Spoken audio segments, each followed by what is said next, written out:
Hello, everyone. My name is Tim Tang from Hughes, and we're coming to you from the NAC Show 2022 trade show floor. I'm here today with Sridhar Sudarsan, the CTO of SparkCognition. Sridhar, can you tell us a little bit about what your roles and responsibilities are? First of all, Tim, thank you very much for having me on the show, on your discussion here. I really appreciate it. My role at SparkCognition as the Chief Technology Officer, I'm responsible for all of our technology strategy, our product strategy, our engineering, and how we bring new products in the AI space and solutions that derive outcomes to the industrial space, including manufacturing, retail, oil and gas, renewables, energy space in general. And this is kind of our focus area. So obviously retail is one of our key industries, and that's why we're here. Sridhar, let's start there then. How do you do your job? How do you take something as intangible like AI and machine learning and come up with tangible applications for retail? It's a great question because one of the things, while AI and machine learning and these trends have picked up now over the last, let's say 10 years or so, it is still something that feels ethereal to a lot of people in terms of being able to understand the so what of it.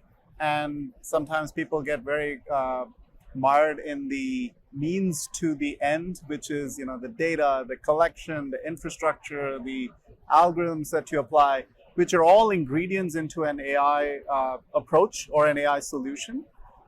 However, what we focus on is how do you take all of that complexity that is involved in that, all the mathematics, all the linguistics, all the vision technologies, all the algorithm, data science approaches, and the scale, and how do you convert it to business outcomes that are really what the businesses, the enterprises, the industries, whether you're the head of operations, the head of marketing, the head of a business unit, what you really care about, the so what of it. And that's what we bring to market. So if it's part of my role every single day, that's what I think about, is how do I take all of this innovation, which is the cool and the fun part, very stimulating part. The second part of it is how do you deploy it in a way that is scalable, because it's not just about doing a little POC here, a little POC there. I think that's fun, but necessary, but not sufficient. What is really interesting is how do you take all of that at scale? And the third part of it, which is how do you actually convert that and translate that into actionable insights, actionable outcomes for a technician, a seller, a PDM in a retailer, an inventory manager, a merchandiser, and a store manager, an operator. All of these are different roles that have a different set of things that they're trying to go after every single day. Wow. And it's all about how can we bring these tools to make their life easy.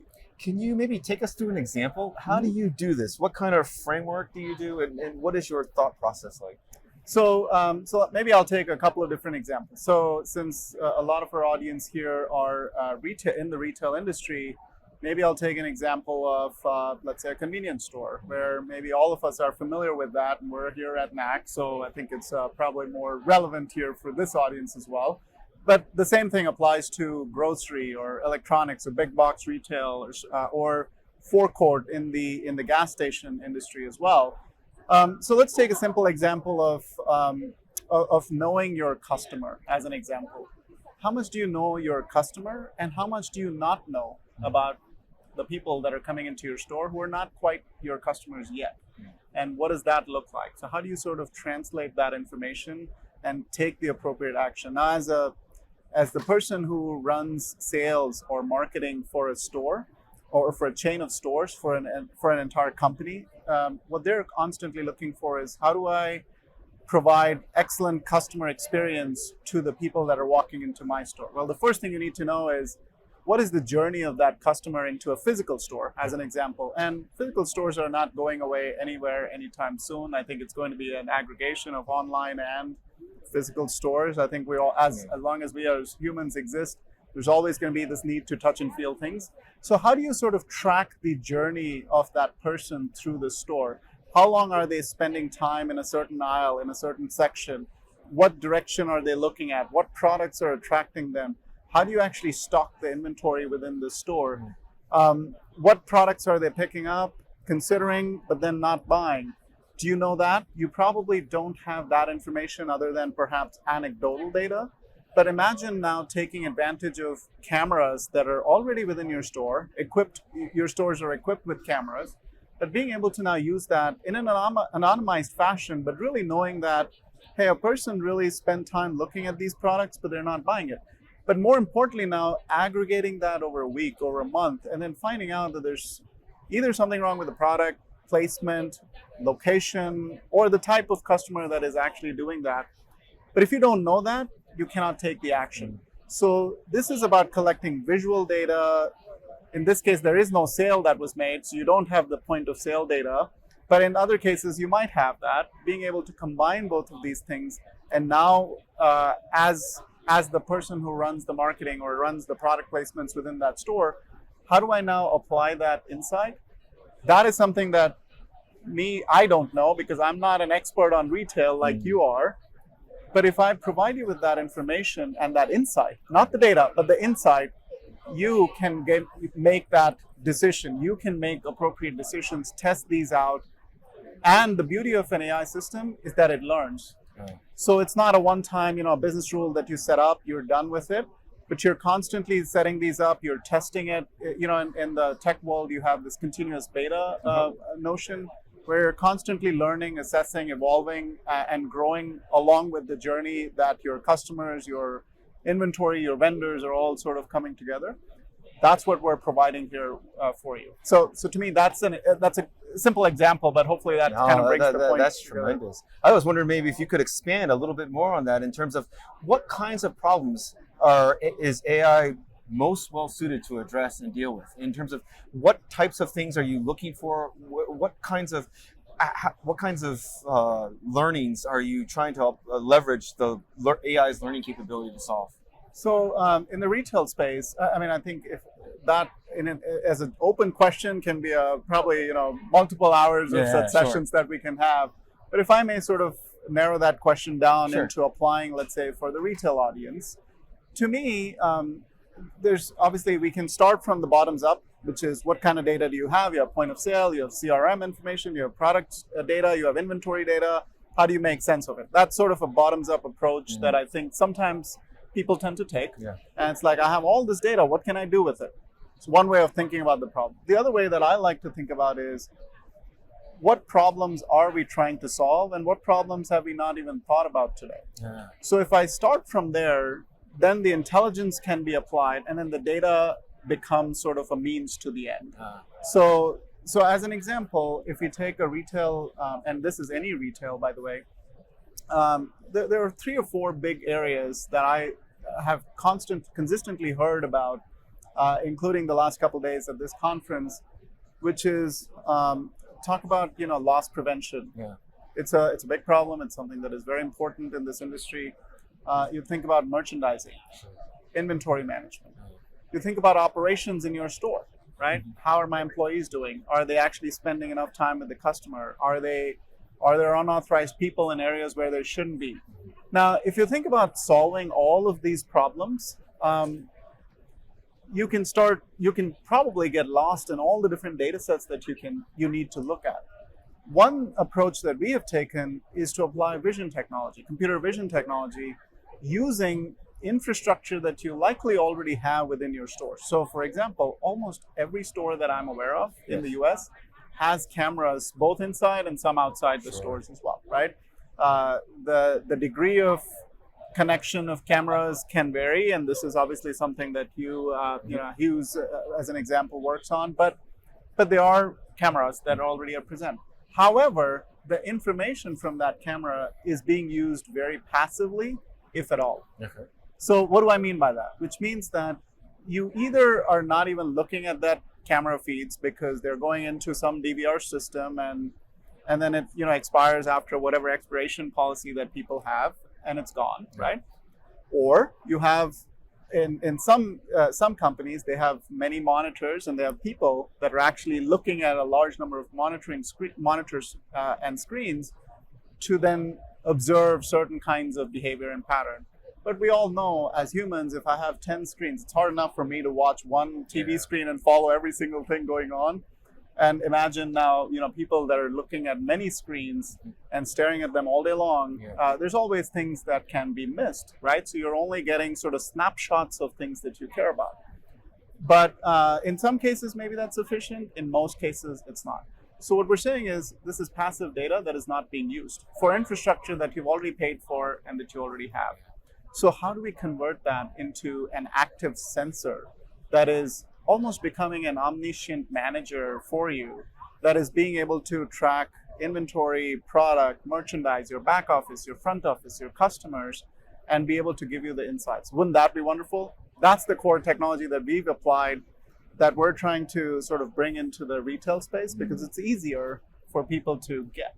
In today's marketplace, where we're the retail, C-stores, restaurant, all industries right now are struggling with labor shortage right now. Right. And you can't find the labor, you can't hire the people. And when you do hire the people, they don't have the background or the experience to do the job.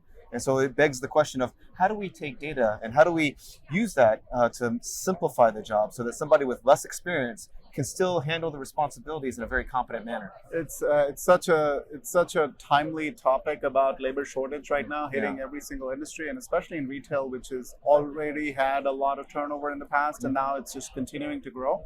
So to me, the only way to actually resolve that is with a combination of humans and intelligence. Yes. Using like a computer vision technology like we provide, our visual advisor, visual AI-based advisor for retail. What it essentially does, so let's take a simple example of you have, let's say, 4 checkout counters at a store, small store obviously, and you have 4 people. Well, that's expensive to manage, number one, but let's say you might have 2 people. Well, then you don't know whether you're handling peak capacity or you're having people coming into the store and leaving because there's lines that they can't handle, etc. So how do you sort of handle all of that? Well, one way we can do it is by, let's use the same vision technology as I was talking about. So I don't know if people can see videos playing in the back, but let's say you have a forecourt and you see the number of cars coming in. Now you see that there's a spate of, let's say, 20 cars that came in within a 10-minute period. You could use that time, you could use that as a trigger to now activate and maybe move people around within the store and say, hey, with very little training, can you come and help out at the front desk, or can you come and help out to guide these the traffic movement of the people within the store and help them out, rather than them doing it all the time. So multitasking, because as you said, the training is not as steep as it was before. So since you already make that assumption, can you not actually take one step further and multitask people? But then the question is, where do you multitask them? How do you multitask them? Well, this is the way you do it, right? You do it based on triggers that are real time, that are notified. So I keep going back to this comment about actionable insights. Yes. This is a simple action, right? Saying I have a watch, I have an iPhone, I have a phone, I have a regular phone. I'm getting a notification saying, hey, can you please help out the cashier for the next 20 minutes? Great, I'm happy to go do that. I'll do whatever I need to do. Second thing, compliance. Okay, I was in the back office, I was doing, let's say a cleanup, or I was doing something else. Can I make sure that I washed my hands before I go to the front? Now, if I have a camera that is sort of right there, I can tell that this person didn't go. Well, immediately I send an alert to the person saying, please go back, wash your hands before you go to the front of the store. So rather than just putting a simple sign, now I'm actually monitoring. Obviously, if there was an actual manager at the store, he or she would have reminded the person. This is back to the omniscient manager at the store who is really telling that. And so now you're taking it to the next level, right? So this is not just monitoring, but this is proactive actioning of certain things. Now, let's say there are 3 people at the front desk, and there's like 20 people that have gone in and out the bathroom. It's not been an hour. Maybe you're cleaning your bathroom every hour, but you're now you know that, hey, there's been a high volume in the last, let's say 25 minutes. Can you please notify someone to go clean the bathroom now? Because one of the, at least in the convenience store spaces, one of the most common reasons topmost reasons for why people do or don't visit one is because of the cleanliness of the bathroom, right? This was, I think, one of the studies that was done a few years ago. And so being able to be proactive. So applying AI is all about using intelligence to be very provide spot insight and actions so that the appropriate person knows about it, they take the action, you move on. Now you see person and machine intelligence, human and machine intelligence working together to really enhance the experience for everybody involved, the store, the operators, the owners, the customers, right, who is the ultimate sort of people that you want to enhance the experience for.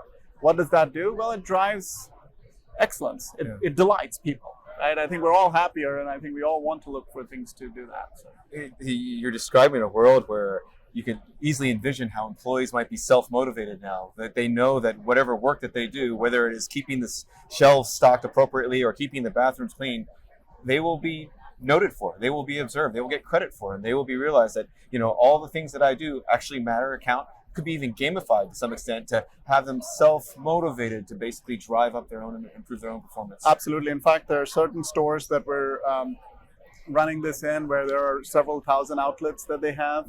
And that's exactly what they've done, is now that you have the ability to know what is going on at all times, rather than just a spot check or a monthly audit or so on, you can actually reward, like you can create employees of the month, you can create a store of the month, you can almost create a ranking board, a leaderboard that is ongoing and updated, very objective, right? There's very transparent metrics that is driven by the corporate need, by the owner's needs. In the case of sort of small businesses, it's being driven down to everybody. Everybody's rowing in the same direction. I think that's what moves the ship forward, so to speak, right? So it is very true. It's actually, on the other screens, we have our dashboards that show essentially exactly that, which is, month to month, day to day, you can see how those things are moving. And people feel happy, right? People want to, not just the customers, but when you make your employees happy, your customers are happy. Listening to you talk, I'm kind of interested now in maybe a human study that says, when you have these kinds of solutions in play, does the employee-manager relationship actually improve? Because a lot of the simple nagging stuff is already taken care of because it's already automated and the employee knows what they should do. Could you maybe provide some guidance on the limitations of AI today? What kinds of problems is it not well suited for? Where should we be thinking about not using AI, and what characterizes the sweet spot of the kinds of problems that it's really well suited for?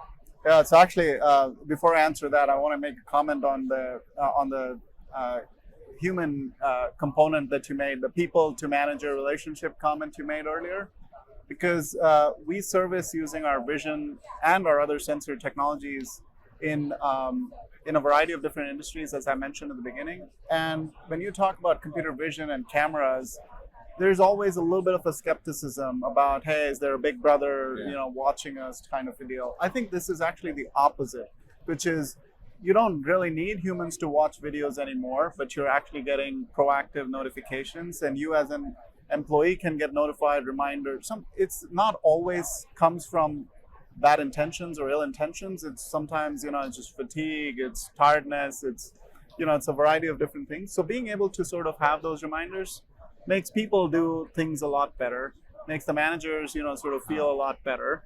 And so once people get over that, that initial little hump of, hey, is somebody always watching me, and saying, well, if the manager was here, they would always be watching me. So technically, I'm not changing anything, number one. Number two, I have videos to go look at everything, right? So you've already equipped your store with cameras, which means technically you already have all the videos. Yeah. In this case, no human is needing to watch it because you're getting all these notifications done. So you're only working on the actions that you really need to.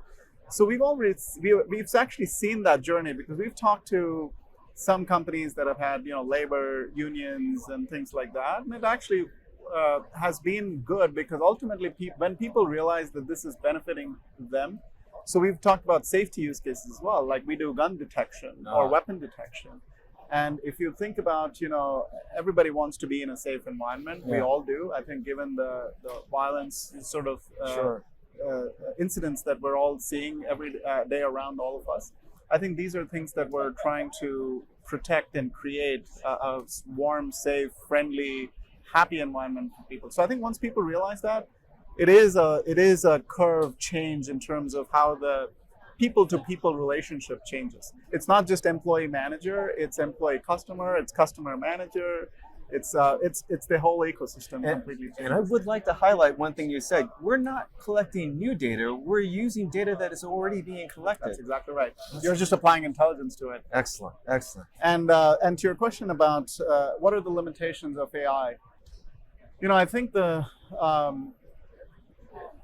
at a broad level, if you sort of truly expand the landscape, every time there is the need for scale, where humans sort of we are the weakest at, technology sort of comes out better. Whenever there's an emotional aspect involved or required, I think that's where you still want the human piece to be there, right? You don't want to necessarily apply complete objective intelligence. So what we talked about as being an advantage in terms of being objective for the employee of the month, there might be other times when there is a bias that might be needed. So in those cases, still, I wouldn't say it's a limitation, but it's a judgment call on where you do or don't want to apply technology like that. But honestly, from a technological standpoint, from a scale standpoint, from a cost efficiency optimization standpoint, the sky is the limit, right? I mean, we've seen the number of applications continue to grow rapidly over the last 10, 15 years. I mean, this AI has been around for the last 59 years. But there was the winter because of how expert systems handled things back 4 or 5 decades ago, and then now we've come up with the cost of processing has gone down, the ability to apply intelligence has been more and more democratized, and then by solutions like we bring to the table being very pointed, very focused, outcome driven, it's become easier to consume for our customers, for our ecosystem of players that are working in this space. I think you're going to see more and more of this. So the bar is going to be raised every single day, every single week, every single month. And honestly, I think the way that we are all growing and seeing the world evolve, there's no way that you can do things without using AI or machine intelligence augmented with the human intelligence. And I think we're going to continue to stretch the bar, stretch the boundaries of both as we go forward. That's an interesting point that you're making there. I mean, metrics and KPIs really only tell a part of the story. And maybe it provides some structure at a scale, broad level of trying to understand where an issue may or may not arise. But there's still a need for a human element to basically interpret the metrics and try to understand what type of intervention is required and the like. Just maybe one last question then, from this point kind of moving forward, how are you thinking about what needs to happen next? How do we get the most, or how should we adjust our thinking now when it relates to applying AI to get commercial value? So to me, it's all about start from the outcome. Focus on scale and not just little innovation type things. Unlike most of the projects we've thought about in the past, there's a very serial approach we take, one step at a time. When you think about an AI-based problem, if you artificially silo the problem, you're going to get only a part of the answer, which is probably not going to be the right answer. So data, unlike most of the other things, the more you have it, the broader you have it, the better the intelligence can be. It's almost like if you and I are trying to go get a degree in in a completely new field, let's say medicine. I'm sorry, I don't know if you have a background in that or not, but let's say we're going to go try get a degree in that space. Both of us would benefit from having a variety of different contextualized information that we can do. We're limited by your and my brain capacity and time and bandwidth. With the technology, that is not so much of a limitation. So how do you sort of think opposite? Don't think about one use case, one POC, and then go figure out and then go, because you're already slowing your progress, number one. Number two, you're also probably artificially narrowing the problem too much. Okay. So instead, think broad, start from the business core outcome you're looking for, then think about what existing infrastructure you have, cameras, data sets, sensors, systems, and use that to the maximum to get to some or all of those outcomes, and then start thinking about what you don't have. And how do you go work through that, right? Instead of trying to say, I'm first going to collect all data, then I'm going to go figure out what to do with it, then I'm going to go hire a bunch of data scientists. That is, I think I'm talking about reversing that whole thinking process and start with the business outcome and then go backwards from there. Go down from there. That makes a tremendous amount of sense. Sridhar, thank you. Thank you very much for your time. Thank you for that insight, and thank you for the guidance on how to. You've provided us with a framework for how to think about operationalizing AI for the retail environment. Everyone, I've been speaking with Sridhar Sudarsan from the CTO of SparkCognition, and we're coming to you from the NAC Show 2022 trade show floor. Thank you very much for having me, Tim. Thank you.